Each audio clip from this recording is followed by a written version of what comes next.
Amen. Alléluia. Amen. Dis à celui qui est à côté de toi, sois fidèle. Sois fidèle à Dieu jusqu'à la mort. Dis-lui encore.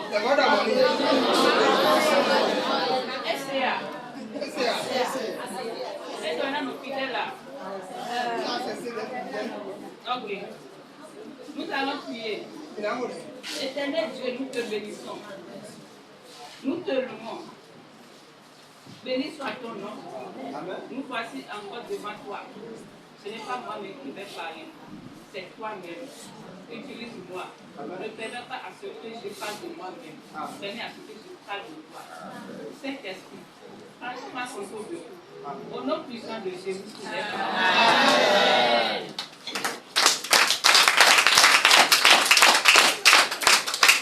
Alors, le thème de cette prédication de ce matin, l'importance de la fidélité à Dieu. L'importance de la fidélité à Dieu. Alléluia. Amen. C'est quoi la fidélité d'abord? La fidélité est la qualité. La qualité de quelqu'un qui est dévoué, attaché à quelque chose et à quelqu'un. Elle est aussi l'une des valeurs clés pour maintenir une relation saine et durable. Alléluia. Amen. Elle nécessite un engagement envers son partenaire. Alléluia. Amen. Il interprète bien. Je ne dis pas de fond. Il interprète bien. Oui, c'est vrai. Okay. Elle nécessite un engagement envers tout partenaire. Envers son partenaire plutôt. Et la capacité de fixer des limites saines.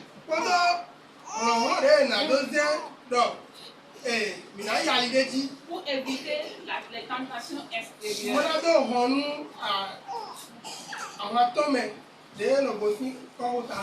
Les tentations.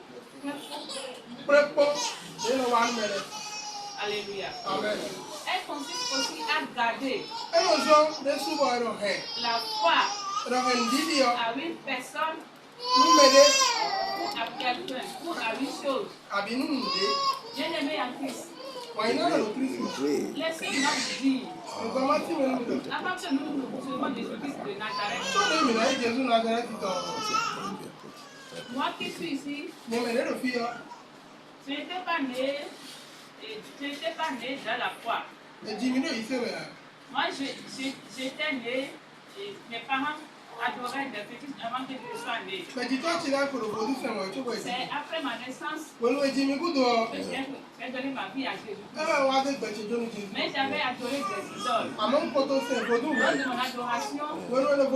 de mon adoration, j'avais tout possible pour garder l'alliance avec l'idole là. S'il me dit ne va pas à tel lieu, je ne vais pas. Si je ne dis pas, ma soeur ne travaille pas la voix ce jour, je ne vais pas. Si me dit ne porte pas cette chose tel jour, je ne porte pas. Alléluia. C'est pareil aussi pour vous. Ou bien est-ce que j'ai menti? J'ai menti.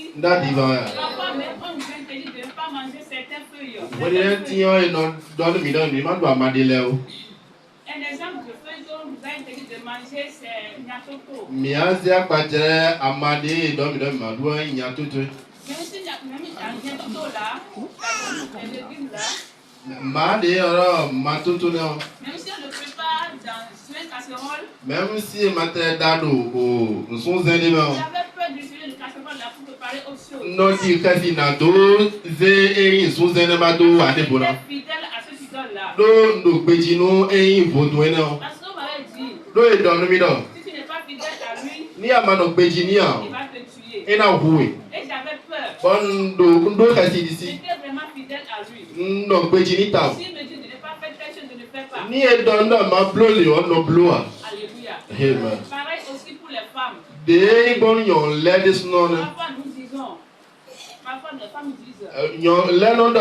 mon mari n'aime pas que je fasse sexe sur eux. Asuche ba do ma blo dalia me. Elle n'aime pas que je fasse sexe robe. E ba do ma ze awuli bo do a. Ceci-là, il n'aime pas. Afọpa le asuche won no. Si jamais mon mari me voit ici maintenant, E na je ga asuche mo do fit yon. c'est grave. Ah, e na ina desu. Ah, ma femme n'aime pas telle chose. Asichio e wan le Je am. vais tout faire pour l'obéir. Na blon bi bona se Je vais toni. tout faire pour être fidèle à lui. Na blon bi ba no Je peji vais ni. tout faire pour être fidèle à elle. Na blon bi ba no peji na Cette asiche. fidélité, Peji no ne o. engendre la paix dans le foyer. E na no keke siwa e yo ko Je kwa vais do ma. seulement vous dire, Mi jomi to ma do mi do. en tant que chrétiens que nous sommes, De di tai di se no de mi yo. nous devons être fidèles à Dieu Mi aussi. mi do no peji no ma o de suno. Alléluia. Amen. Nous devons être fidèles à qui? Mi do no peji no me. Nous devons être fidèles à Dieu. Mi do no peji no ma o.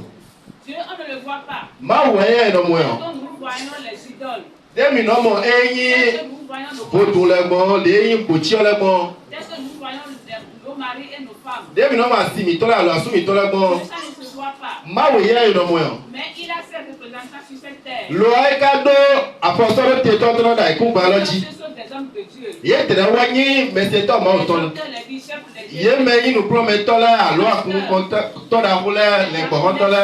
O me ko akun me to le. les diacres, Ye me ko akun me to les le. évangélistes. Ye me yin wona gbe la to le. Donc nous devons écouter et obéir et être fidèles à tous les enseignements qui sortent de leur bouche. Mi do na se ko na se to nu e nu promet no go si nu e to me le bi. Parce que la Bible déclare dans Jean 1, verset 1. Do Bible do nu mi do Jean 1 verset 1 do je ko ho wa yin Jésus Christ. La parole c'est Jésus. Jésus wa yin ho. Et nul ne peut rentrer dans le royaume des cieux sans voir. Nul ne peut entrer dans le royaume des cieux sans avoir recevoir Jésus qui est la parole. Bon, mais dès vous cassez bien en face ta longtemps mais ni ma yi Jésus Christ de yi ho ya. Tu ne peux pas voir le Dieu puissant sans connaître Jésus. Asi o mo ma wo nu bi pe to sa ma tun Jésus Christ o. Sans connaître aussi la parole. Ni ama tun ho ma o ton. Alléluia. Amen. Que Dieu vous bénisse abondamment. Ma ni to mi de suno. Amen. Amen. Dis à ton prochain, Don't me la part to love. sois fidèle. No gbeji. Sois fidèle. No gbeji. Sois fidèle. No gbeji. La fidélité Gbeji ni no. dans toutes choses. Do no bi me o. La fidélité Gbeji ni no. dans les petites choses. Do no pa vi la me o. Il l'a dit. Ma ho no. Lorsque tu es fidèle dans les petites choses, Ni ado gbeji no pa vi la me tu o. es aussi fidèle dans les grandes. Ana no gbeji no da ho le me. Je t'ai appelé Ni ma juro wi. à venir mettre au compte de la maison là. Bona je pe ana no blo ma ho gbe Ne no. sois pas en retard. Ma no pa ho nu. Sois à l'aise dans ton travail. No, vivons la sorte me. Sois fidèle au travail là. No, gbeji la so na me. Dieu lui-même sait la raison pour laquelle il t'a appelé à venir dans la maison. Ma to me wa so yiro na kuni wa sa ma ho gbe. Moniteur, Ni na je pe no plan me o. sois fidèle à ton moniteur. No, gbeji no no plan me to me. Sois pas en retard. Ma no pa ho nu. Laissez-moi aujourd'hui. Mi- Laissez-moi vous dire qu'aujourd'hui j'étais à Comé. Mi pa ma da mi no e pe an no come. J'avais voulu venir ici à 8h30 pour écouter, pour suivre l'école de dimanche. Mbana wa filo kanta to atali me ma mo te bran se J'ai eyin veillé à 4h. école de dimanche. Un polo kene me. Et malheureusement à 5h30 la pluie a commencé. Bon, comment qu'on va au canton Jusqu'à 6h, mais c'est 30 et alors Tibet, Kadia Kaisama. si je n'étais pas fidèle à Dieu, Ni manu petit j'aurais mawa. appelé mon papa, vraiment je ne peux pas arriver. Na yoro o tachibar a to papa nsi wa me. Alléluia. Amen. Arrivé sur la voie, De wa jali je tio. n'ai pas vu trouver deuxième. Nsi mo eyin o mesoto ke kuto dia. Taxi. Mo moto no zeme ya. Ah, j'ai pris taxi. Ah, J'ai ouais. pris zème de commun. Wa se eyin wa yoro zeme janombo kha keke jisini ko ma. Jusqu'à Codomé, CG. Bo wa kaka o CG Je godometo. n'étais pas fidèle. Ni manu petit mawa. Je n'allais pas faire ça. Nsi blo mo. Donc la fidélité, Nu petit no. la persévérance et le courage. Quand on va donner poto eni accompli par quoi? Poto didipo. Alléluia. Amen. Sois fidèle dans tes offrandes. Non, petit do eni na to la main. Dans les paiements de dîmes. De anona mana ogbon. Sois fidèle partout. Non, petit do nu bima. Sois fidèle Non, petit. à ton mari, Nous asutoe. à ta femme, Asitoe. aux hommes de Dieu. De merci to ma to la. Alléluia. Amen. Lorsque tu seras fidèle, Wende ano petit yo. le plan de Dieu dans ta vie De ni tout o ma to lo gbasan to ti yo. sera réalisé. E na wa ti jema. Amen. Je sais ce que vous dites, je sais ce que je vous dis. Nto nu e danu mi wende yo. Mon père me dit souvent, To ti no da mi o. ma fille, il faut Tegbedo. patienter. Ko hu Je biche. l'ai dit ici tout à l'heure. E do fi di mo do. Si quelqu'un s'approche de nous, Ni me de se po ça déchange. pesa to no di yo. Alléluia. Amen. Approchez-vous de lui. Mi se po ganji. Votre vie va changer. Pesa mi to na di yo. Vous êtes rentré dans votre destinée glorieuse. Mi na bio eni so yi mi to gigo to me. Il aime la sanctification. Eni wa nu kan do wi. Il avait prêché dans un groupe. Ewa da yo ko do eni o groupe de me. O ko le o ma ko do. Nwa ja biaji. Il ne savait pas que c'était à cause de sa prédication que j'ai changé mon numéro de bazar. Eto eto ko ene wa so wa bio eni o wa sam si numero ti ya.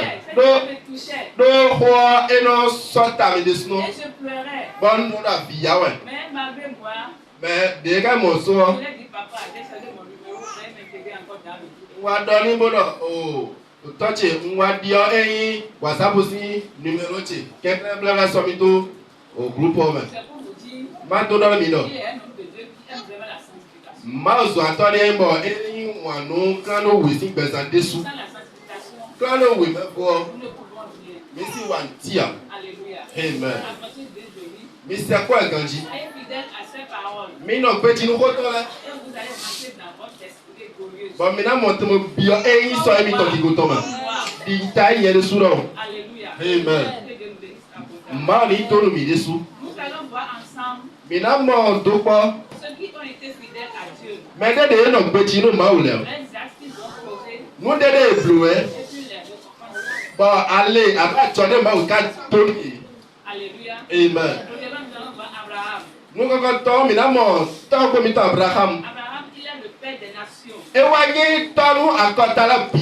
Il a démontré sa fidélité à Dieu E wa de pe ti no to khla ma o. en acceptant de sacrifier son fils unique. Bo ni gbe bo da mi na so vie mi to do po ki so do sa Si fo je no. parle de fils unique, Ni no bi o po ge o. c'est le fils dans lequel il est la promesse de Dieu. Do vi o po ge na wa vie na wa ni apagbe ma o to.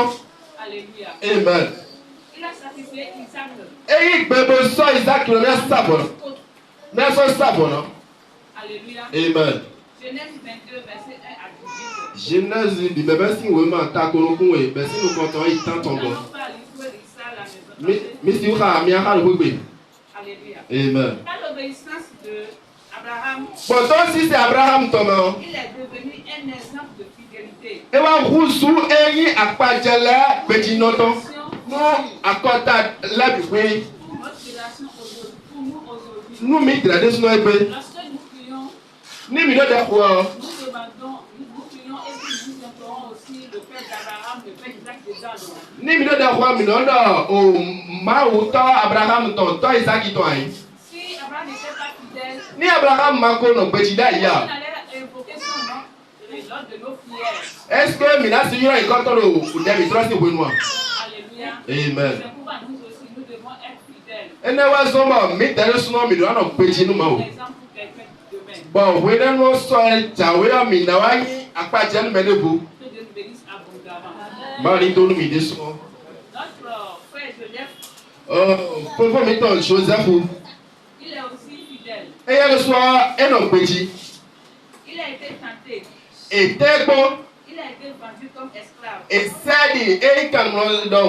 Par ses frères, Bon, eyin no bi to de sunu abro mo koton. mes chers amis, No bi chela. être chrétien ou chrétienne, Eyin iseno alo iseno yonwo. c'est pas parce que nous avons reçu Jésus-Christ que nous n'aurons pas de problème dans la vie. E da je ko mi Christ wa so ma mi mara mo ta agbara do proglofia. Les chrétiens souffrent Surtout les païens même. Et alors, quand tu vois, mais là, ici, alors, ici, non, elle est là, c'est au gars, mais le problème est pareil. Bien que Joseph était un chrétien, il adorait le Père de Dieu. Joseph, il s'est donc Kanji, bon, c'est ma ou Kanji. Ils l'ont vendu Loi, non, victoire de ce qu'on a cassé.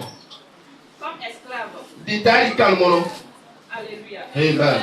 Après cela, Et d'un coup, il a été tenté et va tempo, par la femme de Potiphar. assis, Pontifa, toi, tempo. Cette femme a voulu à ce qui couche avec elle. Donc, on venait en bas là, que Joseph venait d'Ohorani. Chers chrétiens, chers chrétiennes, Non, vite, ils sont ici, non, vite, il ils sont ici. faut t'attendre à des tentations. Notez pas, mais donc, pour les témé. Il faut t'attendre à des épreuves.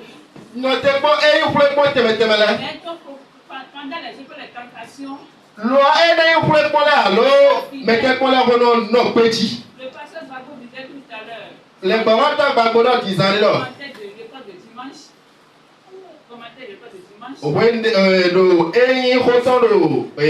école de dimanche, c'est je vais bueno. donner un exemple d'une femme qui a perdu son fils. Et va dans Roto, yon de va viton à han. Cette épreuve, de cette tentation, Donc, ou beto bueno. la dame est venue à l'église. Donc, yon de wa agume. Elle a prouvé sa fidélité à Dieu. Et va de petit no ton clan mao. Certaines personnes maintenant, ils ne vont pas arriver. Et dans menile to yon enawa. Joseph était fidèle Joseph wa eno petit. à Dieu. No mao. Qu'est-ce qui s'est passé? Nteka jo. Il est devenu premier ministre. Et wa kuzo au grand ron ito nu konton. Et c'est lui qui a nourri ses frères. Bon, et ya wa nan dudu no viton. Alléluia. Ouais. Pendant sa fidélité, When we petit no mao. Dieu lui a dit d'aller se reconcilier avec ses frères. Mao do ni beto wa ko ha fu Il to la. a accepté. Baby. Et puis il est parti se reconcilier avec ses frères. Bon, et beto wa ko ha fu Ce to n'est la. pas facile. E ba wa. Celui qui t'a vendu, Mais ne sa yo. celui qui t'a fait du mal, Mais ne wa yen to yo. celui qui a tué ton enfant, Mais ne hu fito yo. celui qui a fait que tu es dans le chômage, Mais ne blo ba awado mama so me ibe yo. celui qui est à cause de ton licenciement. Mais ne so me ya we si aso me yo. Aujourd'hui, on te dit d'aller le pardonner. E do no re pe ti la kwa ni be so so ke me Ce no. n'est pas facile. E pa o de Il boa. a écouté la voix de Dieu. Mais e ga se ma o si Il a gbe. écouté la parole de Dieu. E se ho ma o Il ton. a été fidèle à sa parole. Bo no pe ti lu ho. Et puis il est parti se réconcilier. Mais ibe to kwa ko hai. Alléluia. Amen. Notre papa Moïse, Ta mi ton Moïse. il a été fidèle à Dieu E no pe ti nu ma o. en dirigeant les Israélites avec fidélité. Ba e kun eyin Israel vile ko to pe ti no ko. Il les a sortis de l'esclavage Eh. en Égypte. E de si ka mo pe nu eti puton. Alléluia. Amen. Les autres pas verset 10. Les autres pas verset 10. Exode 3 verset 10. Então se não ataca, e rama o Exode 3, verset 10. Maintenant, Tiens, va, ye, je t'enverrai auprès de Pharaon, nasa to faraon go. et tu feras sortir d'Égypte mon peuple, les enfants d'Israël. Ba na de to funche viche Israel si eye jibo si to ba. Alléluia. Amen. Il a dit à Moïse, Ma da no president. va, Ye, va chez Pharaon yi faraon go. et dis-lui Bo do ni no. que je t'ai envoyé Bo do yin wa sami to. pour que tu sortes les enfants d'Israël, les enfants d'Israël dans le pays d'Égypte. Bo do ni de Israel via si o to eti puton ma. Alléluia. Amen. Si Moïse n'avait pas accepté, s'il n'avait pas obéi à la voix de Dieu, Ni Moïse ma ko se to nu pe ma nous ton. ne serons pas ici aujourd'hui. Hein? Mi dara lo fie gbe ame. Alléluia. Est-ce que j'ai menti? Nda di ba ya. Alléluia. Amen. Lorsque notre papa Òwe ní ètò àmì tán. a reçu la vision de Dieu, Ẹ wá yín nù mí màmá ò tán. puis il a refusé, Ẹ náà jẹ́ pé ní ẹgbẹ́ il est assis, bọ́dà ẹ jí dàn. il n'a pas voulu le faire. Bọ́dà ẹ má jẹ́ náà bùrọ̀ wá. Nous ne serons pas les fidèles de MTC. Oui, MTC. Bí tẹ̀lé mi nà yín ẹ̀yà gùn bí MTC tán gbé à. Lorsque tu reçois la vision, Ní àkínú mi mọ́. il faut aller évangéliser. Bọ́dà jẹ́ náà lè láwọn àbúyẹ. C'est la bonne nouvelle. Àlọ́ àná yín lá òwò náà bí Kristo. Allez soutenir l'œuvre de Dieu. Bàbá àná yín kẹsọ ẹ̀yìn mọ́ sí Ne ọ̀sán. t'assois pas. Má jí dàn yó. Sois fidèle à la voix. Nọ pẹ̀tì inú òpè ọ. Sois fidèle à la voix. Nọ pẹ̀tì inú pè ọ. Alléluia. Amen. Si Dieu te dit Ní màá dọ̀ mí nọ. d'aller intercéder Yí bọ́ yín kò dé anú pour mẹ́. les hommes de Dieu, Non, ma Pour soeur. les femmes enceintes. Non, mais le volet. Pour les enfants. Non, il n'y a pas de Pour les problème. femmes. Allô, non, là. Qui n'ont pas encore d'enfants. Non, mais pas encore de Ne viande. t'assois pas. Ma tijani. Sois fidèle à la voix. Non, petit peu. C'est ce qu'il est en train de faire. L'autre tourne, l'autre dans le monde. Alléluia. Amen. Il a dit tout à l'heure. Elle a dit ça, non. Que sa vision, ce n'est pas pour que les églises remplissent. Elle a dit, nous, moi, je suis dans le plan à comprendre et tout, dans le technique. S'il acceptait, Ni na je comme il ebe. allait créer une église à Papa là-bas. Non, mais les plans à comprendre à papa si tout Il romain. sera délivré maintenant. Et à moi, vivre dans le canton toi. Alléluia. Lorsque nous recevons la vision, Ni midi nous mort. soyons fidèles à la vision. Mais ni non petit nous mort canton. Alléluia. Amen. Que Dieu nous bénisse. Amen. Ma ni do nous ni tout plat. Amen. Ma ni do nous ni tout plat. L'histoire de Moïse Moi ici tant. nous a enseigné, nous enseigne Et pour nous mais le leadership. et pour nous nous qu'on taille si nous mais. Un leadership C'est-à-dire nous comptons infondé comme mon papa c'est-à-dire nous comptons dit et au toucher là. doit obéir vraiment à la voix de Dieu. Mais on a d'autres besoins au total. Alléluia. Amen. Notre maman Ruth, Non, mais ton au Briti. tout le monde connaît l'histoire de Ruth ici. Mais mettons autant Brititon. Alléluia. Amen. Elle est aussi une femme fidèle à Dieu. Et il y a le soir, on est bon petit nous. Malgré les problèmes. Et t'as dit des au peu valeur. Malgré que son mari est décédé, La sous ton couture. elle a décidé de suivre Naomi qui est sa belle-mère. Et c'est peut-être que la mina photo et il y a celui ton nom. Naomi. En tant que fidèles que nous sommes, Dit t'as dit à combien de millions. Dieu a mis des poches devant nous. Mause, mais pas de temps nous commettons. Naomi est le pasteur de Ruth. Naomi va il est bon, il t'a nous au Briti. Chaque fois que Ruth veut tomber, Whether we know Briti na chayo. Naomi le redresse. Naomi no fortité. Naomi la redresse. Naomi la redresse. Naomi no fortité. Ruth chapitre 1, 2, 3 jusqu'à 4. Il y a l'histoire de la maison. Miguel me n'a pas de regret. Alléluia. Amen. Grâce à la fidélité à Dieu, Bon, petit note nous m'a autant mais Ruth, Rito. elle est devenue une partie de la lignée de Jésus. E wa wuzu akpakwe de nous enyi kachitara Jésus Christ ici. Bazan. Alléluia. Amen. Naomi est devenue la grand-mère de Jésus. Bon, Naomi ogbomo e wa ni onoponu Jésus Christ. Si Naomi n'avait pas accepté de suivre, Ruth n'avait pas accepté de suivre le Dieu le Tout-Puissant, Ni da je ko o wit ma ko ipe mana ko to ma lu bi peto a. elle ne peut pas être la grand-mère de Jésus. E na yin noponu Jésus Christ wa. Donc, femme, Yolo. laisse-moi te dire, Jomi to ba na medo. sois fidèle No gbeji. à tous les enseignements. No e nu pro me la bi. Quand on soit les difficultés dans ton foyer, De weta yin o gbe wala bodo o. Quando tu me quando la me no ba e gbe wala kwa. ne dis pas que ce temps vous allez l'abandonner. Mado o e nya la na judo. Sois fidèle. No gbeji.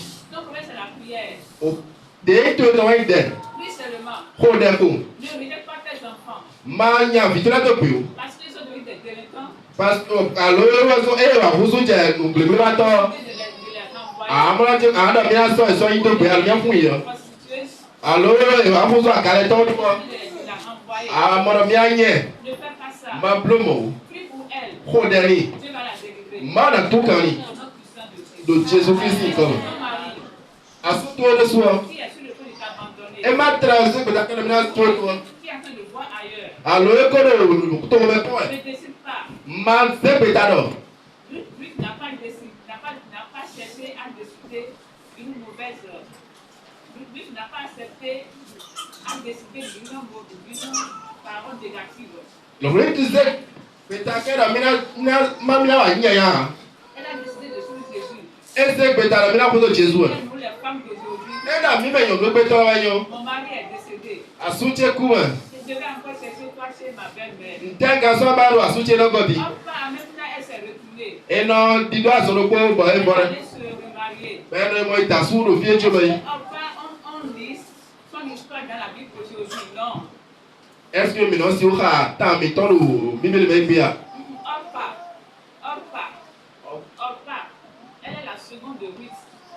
Nous ne pouvons pas lire son histoire dans la vie d'aujourd'hui. Et là, ọba ayayi o mẹwẹ tọnu reti egbetiyan sọdọ tanu bíbélì mẹ.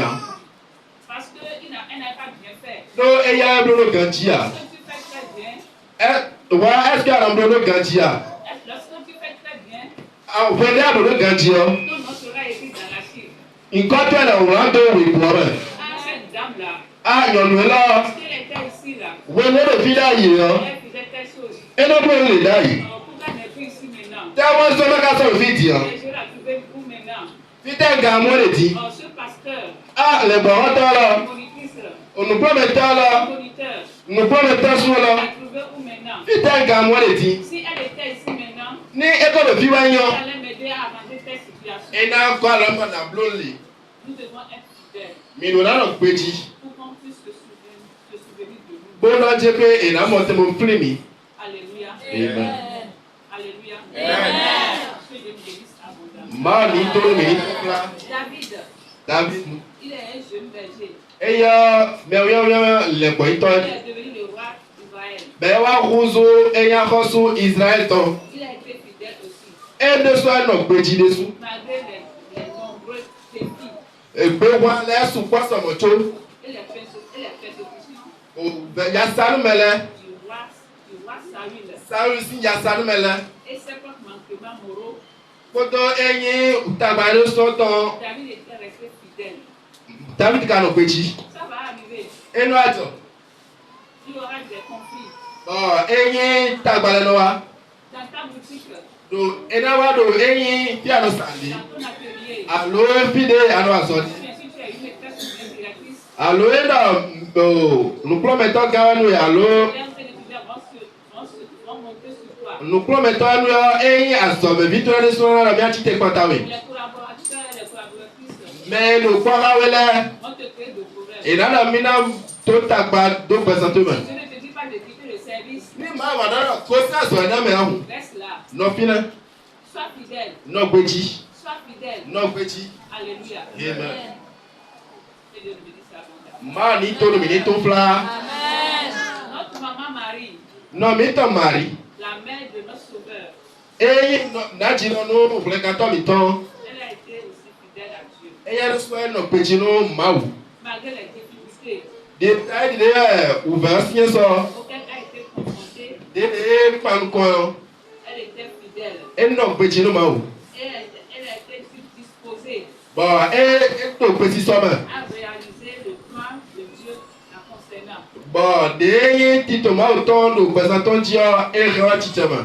Lucas 1, verset 26. Lucas sì wé mọ̀ tánú kọ́tọ́ kó àtọ́ fún mi. Vous allez lire ça à la maison. Mìíràn fà lò fún ìgbè.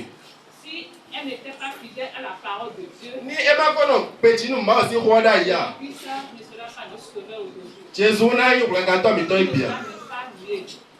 Ẹ̀nà tì lọ bọ̀ bọ̀. Si Jésus était né, Ní ẹ má tẹ̀ jí Jésù il ne wọ́. serait pas Marie, Ẹ sọ àyè màrì il jẹ́ ne náà bọ̀. serait pas une autre femme. Nyọ́ dẹ̀ bò tí yà jí bọ̀. Donc, en tant que fidèle, en tant que femme, en tant que quiconque dans l'église, Donc ní táyà kún bí àlọ́ yọ̀ àlọ́ mẹ́lẹ́bọ̀ mi dá kún mẹ́ o. fidèle à Dieu, Mi nínà péjì nù máa wò. pour engendrer les bonnes choses, Bọ́lú mi náà jì nù dàgbé lẹ. pour afficher les bonnes choses. Bọ́lú mi náà jì nù dàgbé lẹ. Je ne dis pas ne suis pas enfant. Má dọ́jẹ́ pé yìí yọ pé wú. Non, je n'arrive pas à coucher. Yìí sì ó ti bí à. Pour aller chez les charlatans Má di dó òkú kọ́nọ́kọ́. et aller accoucher un monstre après. Bọ̀ àlàwà ti tàkìjàkìjà lò sún jẹ́nà dé o. C'est la raison pour laquelle Ntònù wá sọ́bọ̀. il a retardé ton accouchement, ta maternité. Má dò bọ́ tònù wá sọ́bọ̀ ẹ gbọ́dọ̀ ẹ ní o bìtì yìí tó jí ọ. Sois fidèle à la parole de Dieu. Nọ pé tí inú máa sí C'est ce wọ. qu'il a fait pour Marie. Dèé fẹ́ màrì gbọ́. Il fera aussi pour Ẹ náà dóni wọlé sùn. Gbèrò pọ́ tí ọ. Dès que Jésus vous a sauvé, Dìde Jésù Kristi àwọn mi gbọ́. l'enfant aussi vous a sauvé les gens. Bìtò ló sọ náà fúnra mẹ́lẹ̀. Alléluia. Amen. Mais sois fidèle. Lọ́ọ̀ nọ gbèjì. Alléluia. Amen. Notre papa Pierre, Tọ́ mi tọ̀ òbí ẹ. il était pécheur d'homme. Eya iná yílọ̀ gbẹ̀tọ́ lẹ́wà. Alléluia. Amen. Il était aussi fidèle. Ẹni sọ ẹ̀ nọ gbèjì. Malgré qu'il a échoué, Dìtà ẹ̀dẹ̀ mọ̀tò ẹ̀jà ìtúwọ́. il s'est relevé, Ẹlẹ́fẹ̀ẹ́ chite. il est devenu fidèle. fidèle. Bon, elle est là dans le petit. Actes chapitre 2, verset 14 à 40. Mais c'est aussi oui, ma oui. Ouais, Alléluia. Donc nous devons être fidèles bon, mais là dans le petit. jusqu'à la mort. Kaka il court, il tombe. Tout à l'heure, j'avais entendu un chant. 3 années qui ont tout rendu. Que Voilà. quand encore les cantations des peuples, Détail et dévoilé, mettez qu'on l'a notre écrit kaka et pifon. alléluia. Amen. Nous devons être fidèles. Mais nous avons notre petit. L'important de la fidélité, Et il y a quoi encore petit notre. c'est d'aller dans le royaume des cieux. Et ouais, non, mais non, à cause de ma autant de nous. Alléluia. Amen. D'aller dans le royaume des cieux. Mais n'a à cause de ma autant. Parce que Donc, ce n'est pas bien et nous en bord. de venir à l'église, Mais n'a pas église. de venir pendant les enseignements, les semaines et les programmes intersemaines. Mais n'a pas ces classiques plein là, nous promenons. Et à la fin, Bon, fifo nous. Dieu nous dira, Bon, on a dans le milieu. ma fille, mon fils, Au vitier, on nous vitier sous nous. Nous tournons yamen. ce n'est pas bon. Et nous des bois. Alléluia. Amen. Donc nous devons être fidèles à Dieu Donc, nous avons péché nous, moi, mi-temps. pour aller Bonaï. dans le royaume des cieux. À cause de ma autant. Alléluia. Amen. Mon papa est là, je vais Tant que le vie, il a ça, hold on one journey.